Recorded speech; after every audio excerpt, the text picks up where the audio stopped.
together. If we see somebody we know, we will stand outside a church, a liquor store, McDonald's, or whatever and we're not plotting to kill the white man. It's really about us being family and us being congenial with each other and catching up. It's something about family, it's something about love, whatever it is. It's not nefarious. It's just us standing together doing our thing. But there's being suspended for this. Insubordination.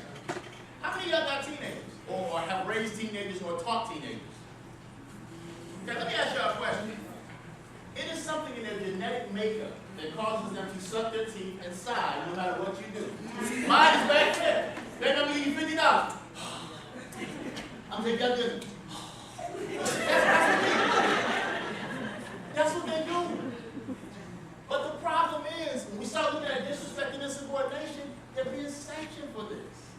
When I ask questions all across the state, and I've asked people in Georgia County too, like I've asked other places, what I get is, what is disrespect? Oh, you know it when you see it. What?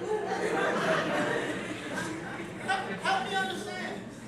Because if you know it when you see it, and I'm in my class, I'm in Mr. Murphy's class, and it's one way, and then I go to this class, and it's something totally different, but then I go to this class, and it's something totally different. How the hell are we sanctioning folks based on that? Right. That's as subjective as it comes. You mad because I'm banging a pencil on the table, get out. And I can tell you a quick story from my experience in Grand Rapids. I was sitting in social studies class with Mr. Vandenberg. I asked Mr. Vandenberg a question. I said, Mr. Vandenberg, what is the difference? We were looking in a book, a history book, and it said, in one chapter, it said the United States expanded westward. But later on in the book, it said Hitler conquered westward. So my question to my teacher, Mr. Vandenberg, was, Mr. Vandenberg, what is the difference between the United States expanded westward? If you're a Native American, they conquered westward. I said, so tell me what the difference is between the United States expanding westward and Hitler conquering westward. He said, get out. I said, what did I do? He said, get out, you're being disrespectful. How was I being disrespectful? I just asked the question, get out. I'm not suggesting that all things that African American males do in school systems is kosher and does not need to be disciplined or should not have some type of sanction associated with it. But the question is, the whole issue of disrespect and subordination is very questionable. We look at the state. Apparently our kids go to summer camp in hell in the 5th grade year. Because they come back in the 6th grade year and they're hellions. Because I'm going to tell you right now, when I look at those numbers, and it's really scary. You guys are laughing, and I'm glad you guys are laughing, because it's actually disgusting when you look at the numbers. Every one of those categories, over a 65% jump from 5th to 6th grade. So you mean to tell me from 5th to 6th, they just, like I said, they just, you know, we just spawn Satan. Yeah, we're going to raise it. Really? Are we suspending kids for things that are developmentally appropriate? Is it behavior or is it developmentally appropriate? Because I'm going to tell you at 12, 13, 11, whatever it is, it's developmentally appropriate to question. It's probably developmentally appropriate to suck your teeth. And roll your eyes.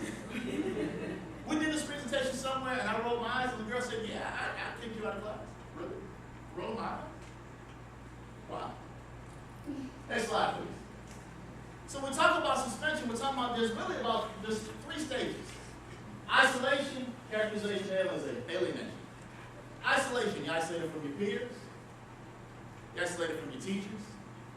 Isolated from the supports that you might need from guidance counselor, whatever. And you might be isolated from that staff member that really shows you that love. Maybe it's that cafeteria worker that gives you an extra french fry, extra chicken nugget when you're hungry. I mean, let's keep it real. Characterization. You're characterized in the school as a troublemaker. So when I go to the teacher's lounge, should I? Talea, I sit next to Talea.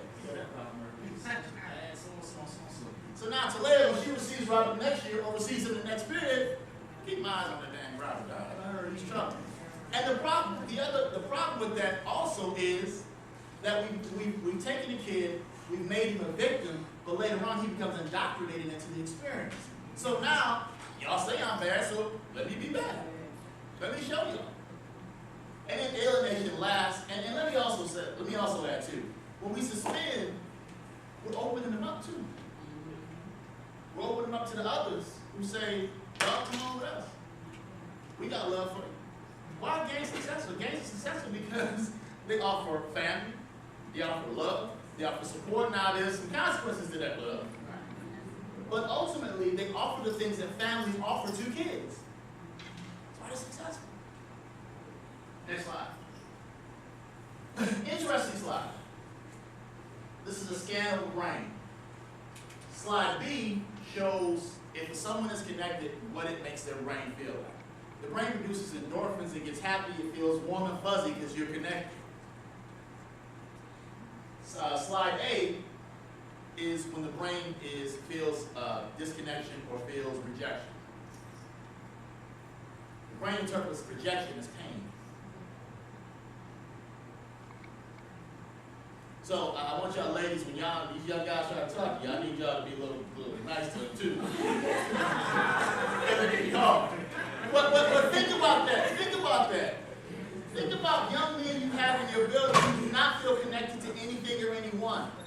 And every time they try to extend themselves, they get shot down. What does it do? Body's from the brain causes pain. It goes into the thalamus. Thalamus comes to the lymphatic system, and then the person responds. And how that response is, it could be volatile. It could be I shut down. It could be I just, you know what the hell with this mouth. And that's what we see when we look at the dropout numbers. Dropout numbers are horrific for black males. Consistently, 30% of the dropouts in the country. 30. Black kids represent 50 every year. Last year, 2,900 black boys dropped out. Impacts of social exclusion. Loneliness causes us to apply these defensive perceptions to situations that are neutral or benign. The negative expectation then have a way of becoming self-fulfilling prophecies. That thing where I talked about somebody being a victim and then being indoctrinated, to some extent, that's what it is. When we feel connected, we are generally less agitated, less stressed than when we feel lonely. In general, feeling connected also lowers feelings of hostility and depression. We're talking about boys who are not connected at all. And think about it, going back to my college conversations earlier. Think about what black men are celebrated in our society. Where? You said Jay. I think they celebrated these days. Sports. Sports. Let me ask you a question. What do you hear from your students when you say what you want to be? I want to be an NBA player. I want to be an NFL player. Or I want to be a rapper. Why? This is the only thing they see black men being successful at. And that people are giving them love. Next slide, please. So we talk about at risk for incarceration. This is a middle school study, Dr. Valvon said it. Kids who are at risk for incarceration later on, this is based on middle school students, had a 58% attendance rate, had failed 1/4 of their classes. 2/3 of them suspended by the 8th grade year, and at a maximum level, the 6th grade reading level by the end of the 8th grade year. This is criminal. Next slide, please. Incarceration rates more young black African American men 20 to 34 without a high school diploma or GED are currently behind bars than are employed. In DC, that could be 3 out of 4. 1 in 9 African American children, 11.4% have incarcerated parents, and 1 in 12 black men between the ages of 18 and 64 is incarcerated. And again, to my experience in Detroit, Michigan, I am the only one of my peer group of about 12 boys that did not go to jail at any time. 1 out of 12, yes. In his group. On my block with my friends that I grew up with, 1 of 12. In fact, probably 1, 2, 3, 4 are deceased already. And the other 8, well, the 4 plus the 8 of the 7, including myself, have spent some time in some part of Michigan Department of Corrections. Next slide. So eventually black males become, as my peers produce, college workforce ready, stuck in neutral, or incarceration ready. Next slide. Tyler's point, I'll leave you with this, and then I'll add a comment or a question to the end of this. As for the future, the young street corner man has a fairly good picture of it. It's a future in which everything is uncertain except the ultimate destruction of its hopes, and the eventual spiritual realization of his fears. The most he can reasonably look forward to is that these things do not come too soon. If you remember at the beginning, I said we always start off with the question of what's wrong with black males. I think the question perhaps should be, what's wrong with us? And I'm certainly, people in this room, I know we're probably preaching to the choir. But the question is, again, what's wrong with us, the adults? Thank you.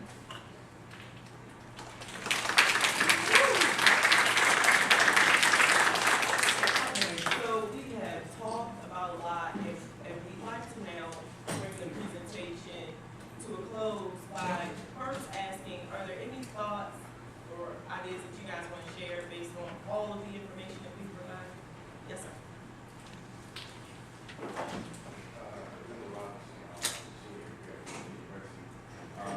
Actually, I got it in the late class to the table, so the information that was being shared. Mr. Murphy was actually at home, and I am from Detroit. Oh, right.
Outside of the hours of education, who took time to talk to me at 4 and 5 after football practice or during a game if they saw me instead of running away as I saw some teachers do.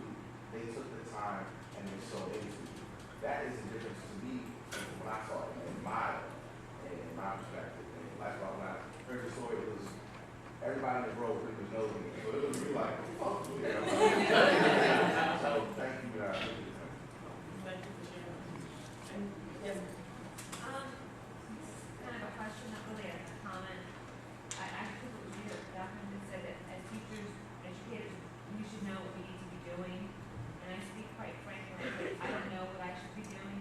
I'm currently not in the classroom. I've been given the task to work with a lot of underachieving black males in high school who are like 18 years old and in 10th grade. And when I listen, I hear all that's working against them. The home environment, the young men talk about living in Baltimore City, the music, the media, historically, where they have come from, and their mother saying you're just like your dad, your father being incarcerated. I guess I am here seeking help how to reach these males, because all they see me as is another white woman who's here to help me and tell me what I need to do. And so I guess I don't know how to engage them. I don't know how to have them buy into their school when they're 18 years old and in the 10th grade. And a lot of people have handed me GED papers and said this is probably their best bet. We can no longer do that. We can no longer do that as educators. The NAACP has lawsuits against my county. We can no longer do this. It is a social crime. I don't know what to do. and let me say this to you, and I appreciate your candor, first off, because that's probably where we need to start when we look at data like this. More people being courageous enough to say, I don't know what to do. And what I want to suggest to you is that what we collectively need to do in circumstances like that is take a step back and put the kids in the center and start to have conversation. And the funny thing is, when we think about the professional teaching, there is no time for us to sit down and actually get to know students, to get to know their experiences, to try to figure out what their triggers are. But those groups that are disconnected ultimately leave us. They leave us because we never take that time. So if we're serious kid is overage. We've got to help them develop a path. And the path that we established in public education hasn't worked for them. And we know because they're 18 and they haven't met the requirements, right? So what I am suggesting to you, and I'm not meaning, and certainly other people can feel free to interject, I'm not meaning to suggest that this is simple by any means, because we have been unsuccessful with these students for a reason. But starting with them in mind, starting with conversations to get a handle for their experiences, what are their goals, and then think about what you've heard. All of what we talked about invites increased access, more things that we need to do, more people we need to be connected with, more resources. So we do what we do for everybody else, but then we enhance that because they need more. So it's not going to just be about what you do. It's going to be about what the community that you have access to that's supposed to support these students are willing to do to ensure that they get on the path. And that's not an easy proposition. I can add real quick. One, I think it's critical to understand that the group that you're talking about, which is probably the hard kids, are probably the most hurt, which is why they have that scab up and why they're going to make you work. The only thing I can say to you is a couple things. Is one, be consistent. Be consistent, provide them with safety, communicate effectively, like Dr. Williams said, have conversations with them, be predictable. Because once you're predictable, then I can trust you. When I can trust you, I can invest in you. When I can invest in you, I can perform for you. I would say secondly, those kids are overage and undercredited. That's actually kind of what I do for a living. Comar provides a ton of opportunities for kids to get credits, be it course exams, like they don't have to take the course, but they take the exam to get the credit. You can earn up to 9 credits for like life experiences. So there's ways to get them, if they have the skill set, to get them to a point where they can see a light at the end of the tunnel. But talk to me afterwards, and I'll give you my information. I just want just a point to address your question too. One of the other things that I think we do disservice to individuals in our teacher prep program is we don't teach how to work with disadvantaged kids. And so our teacher prep program, most of the stuff that I talked about comes from, in the state of Maryland, we've had 6 reports done on African American male achievement in the state. Basically, there's been 6 reports that are sat on the shelf. And they talk about the kinds of recommendations and how we can help African American males be successful. But that comes with the teacher prep programs who trains teachers. You've got to train folk how to work with these diverse groups. And then the other thing is, you know, a lot of times these courageous conversations that we're talking about having, we're talking specifically about working with African American male students. Most people don't want to have this conversation. But if we look at data, and Josh looked at data before, when we disaggregate data, number 1 3 years in a row. But when we disaggregate data, we've got a heck of a lot of kids that aren't achieving. And African American males are at the bottom of the barrel, right above special education. So we've got to get our teacher prep programs on the bandwagon too. There was a pandemic. I was going to piggyback on what's all been said, that there, through my experience, there's been a lot of students, not necessarily only black boys, but boys who are, or students who have gone through the system without necessarily achieving what they needed to achieve in the grade that they were in, for either behavior reasons or academic reasons, or just to keep moving them through. And then they get to the top, and they can't do the HSA, and they can't take the AP courses, or they can't do the honor classes, because they're so far behind academically with their reading ability and their math skills and whatever other skills have been shoved aside, that by the time they get to that point, they're already lost souls. It's a sad, sad situation. Well, and I will just interject by saying, and then I will move us through just the final thoughts that we wanted to leave you all with. I do presentations for elementary schools, middle schools, and high schools. One of the projects that we're working on in Baltimore County is looking at our data trajectory. So where do kids need to be using the system that we have to be college workforce ready? So in some of the the schools that I've gone into, a minority of them, but I'll ask elementary school teachers, can all your students go to college? There are people who feel in elementary school that they know who the winners and losers are. So think about what that means in terms of what you said when we're picking winners and losers in elementary school. So one of the things that we wanted to lead in terms of this notion of agency around all of this information, we have the data to tell us what to do. Now what are we going to do about it? We have to start by creating an environment of awareness about the circumstances that are creating the barriers. And we have to all be courageous enough to say out loud what the condition of achievement is for our vulnerable student groups. All of us. We have to talk to African American males and men to get an understanding of what their perspective was.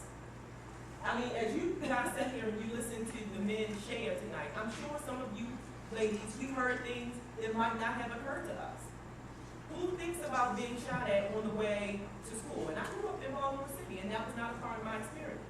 But for a lot of our boys who are thinking about peer groups and the importance of peer groups, they are exposed to all kinds of things that may not occur to us.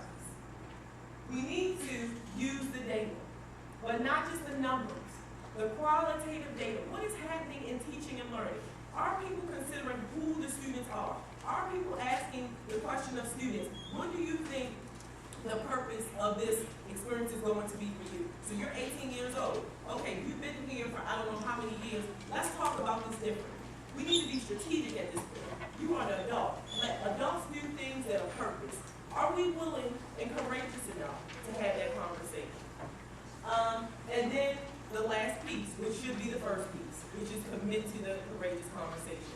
Those are things that schools can do. Those are things that we can pressure systems to do within our space and our time right now that will start to address some of the data points that we put over for your consideration.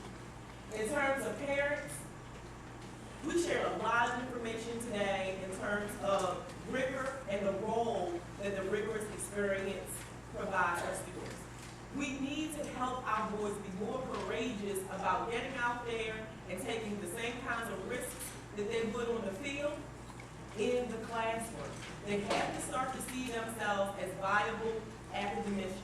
And that means we need to say out loud that you have skill, that you can do this, but you have to equip them so that when they test out what we say that they can do, they can actually do it. Then they'll buy in, and that will increase the likelihood that they'll take subsequent risks. Mikal talked about extra supports.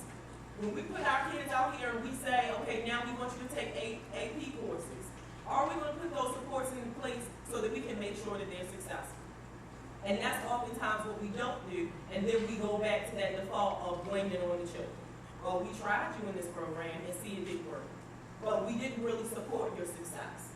So when you start to increase participation in GT and AP, are you willing to provide those wraparound supports so those students are successful? I want to add to that a little bit. One of the things we also need to remember when we talk about these rigorous courses that kids take, when we talk about AP and honors courses, kids get into those courses because teachers think they have potential.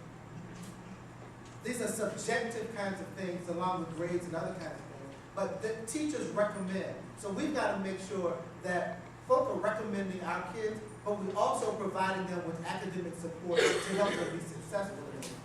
And that comes back to the courageous conversation. And when I walk into the classroom, and it's AP physics, and there are no black kids sitting in the room, or no Hispanic kids sitting in the room, do I act like I don't see that, or do we have a conversation about why that is? Do we believe that that's the way the world is supposed to be? And too often what happens is, we see these things, and because we see them so regularly, we act like we don't see them. Model the expectation. All of us are here because we believe that something can be done about this problem. No matter how powerless we may feel because maybe we haven't been able to resolve it today, I can appreciate the passion that it takes to be out from 7 to 9 on a Thursday night just to talk about the issue and start to examine solutions. Use that energy to go back in the buildings that you work or the community and start to foster action. Because I think the one thing that everybody can take from what we talk about tonight is that the solutions are accessible to us. It's a question of will. Will we go out and do what needs to be done to address incrementally a problem that has existed for as long as we've had data to demonstrate disparities? Community, taking a village, creating an atmosphere that encourages academic excellence. You know, a lot of us older folk, you know, we talk about all the time about it takes a village to raise a kid. You know, the community has to take a stake in what we're doing. Everybody is responsible. Investing in your community school. You've got to take ownership of your community, of the school in your community. You know, it's just not for those folks who have kids who are in school now. It's just not for those kids. If your kids are graduating, you know, you still have the responsibility. So everybody needs to take ownership of that. Robert talked earlier about providing safe passageways for students both to and from schools. We have so many kids who are fearful when they're going to school or in school. Robert and I have had an opportunity to go to some schools and do some focus groups and actually talk to some African American male students. And one of the questions we asked them is, do you feel safe in this school? And you would not believe the number of kids that don't feel safe in the school environment. So we've got to do something in our community to make sure that our kids have safe passageways to and from school. Challenging adults whose behavior is incongruent with their expressed community values. You know, we all know somebody in the community that's going to downplay, talk negatively about education and what it can do. You know, when a lot of us speak the Queen's English, you know, then we're being proud. You know, that kind of stuff. You know, we've got to challenge those folks that don't have the congruent kind of values that we want our kids to have when we talk about education.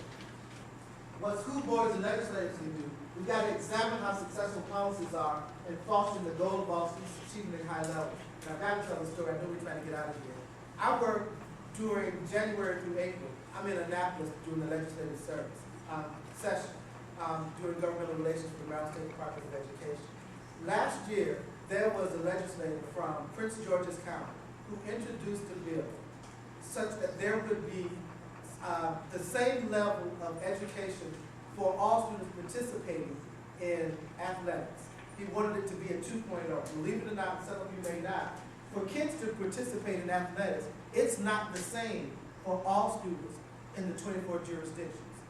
There is a jurisdiction that says you can make all teams and still participate in athletics. So this legislator wanted to have it such that it would be 2.0. You would not believe the pushback because they don't want that floor for kids. Think about your athletic teams. These are mostly black boys.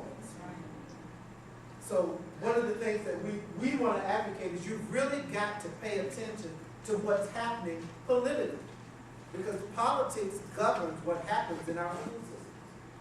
So I'm stopping. I can go on forever. I work collaboratively to find common solutions to share challenges. It's not just one person or one group's perspective. You know, all of us are responsible for this, so we've got to find those groups. And with that, I will say to you, thank you for coming out to actually spend this time and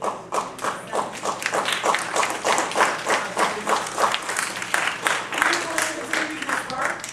So if you're interested in continuing the conversation, the person you can call is that man on the end. I'm kidding. We'll PDF this file and we'll send it out for your use. And again, thanks for being here. Wow. Let's get out and get it through.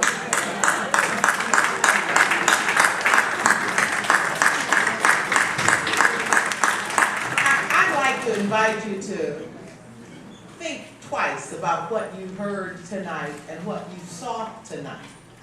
Because when you think twice about what you heard and what you saw, think about how you can apply those research references that they made up there to link to the courageous conversations in your individual schools, on your school-based teams, with the children who at the first level have a responsibility for themselves.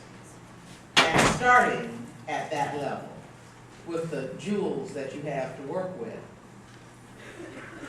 that helping those jewels to be polished and shine.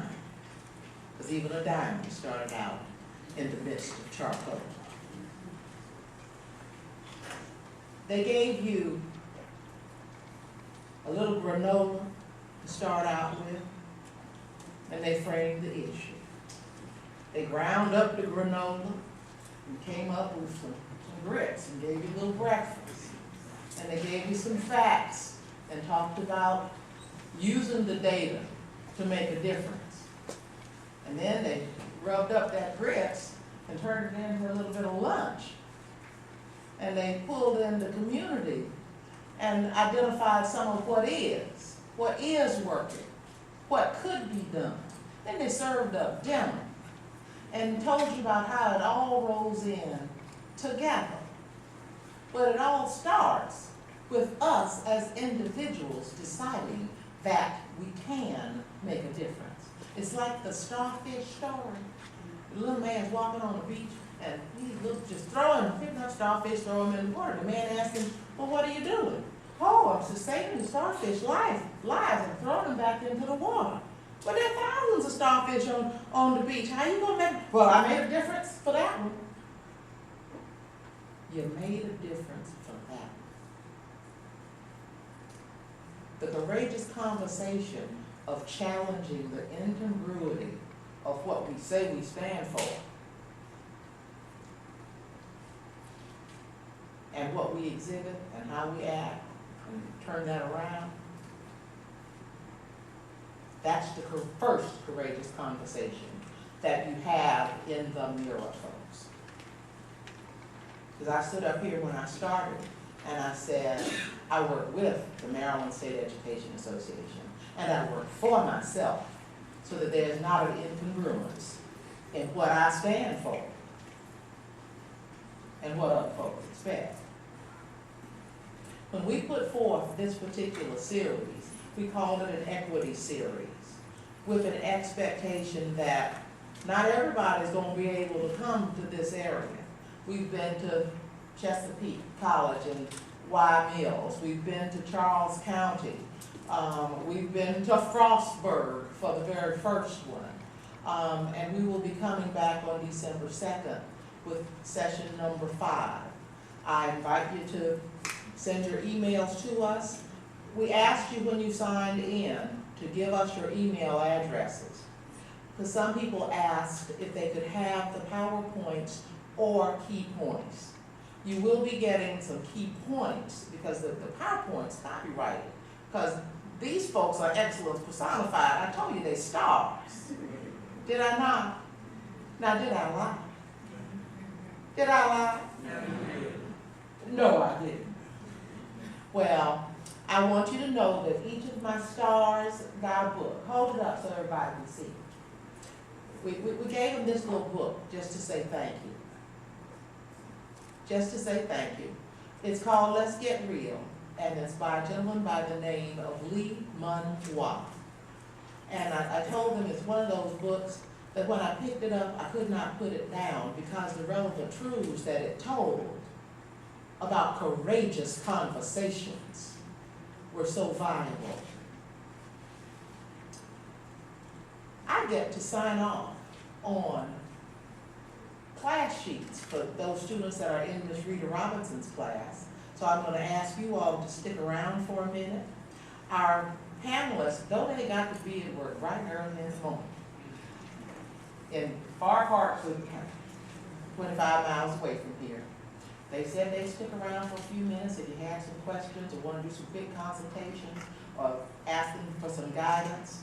And I see Ms. Gwen Handy. I don't know whether Mr. Walter Pauls are in here. Are there other members of the Education is Multicultural and Accessible group present? If so, I would like to ask you all to stand before I close this out. Then I'm going to tell you all why. Please stand if you are participating in the Education is Multicultural and Accessible group. Stand. But when you look at these folks that are here, there's one of them in every county, and they have the hard job of raising the courageous conversations in their counties and speaking truth to power. And you know, that's a tough thing to do when that power is paying you your light bill. You know, that's a tough thing to do. But to be willing and courageous enough to take on that challenge. I recognize with every opportunity that I get to recognize you because I understand the weight of that burden. And I just want to say to you all, thank you. It is worth the risk. It is worth the effort. And our kids thank you. Ladies and gentlemen, please join me in one last round of applause for these folks.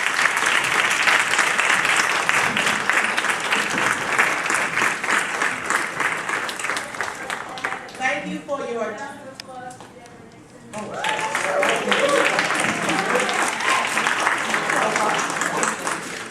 Thank you. Drive safely. Feel free to grab a bottle of water so you stay awake in your travels. I'm stealing somebody.